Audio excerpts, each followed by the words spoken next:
Noch heute erinnere ich mich gerne daran, wie ich vor rund 25 Jahren mit meinem Sohn Bernhard in der Serengeti das Liebeswerden eines türkischen Pärchens beobachten konnte.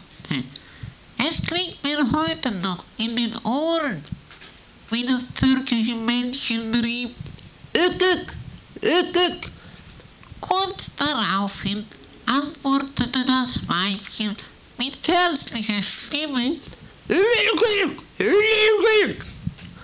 Leider wurde diese Idylle durch zwei Mohammedaner gestört. Mullah, Mullah. Mlah, mlah, mlah.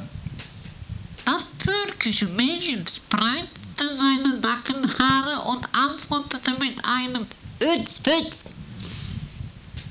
Leider wurde das Licht in der Serengeti so schlecht, dass wir nicht weiter filmen konnten. Doch als wir die Serengeti verließen, hörten wir in der Distanz ein leises Sprütz, Fütz.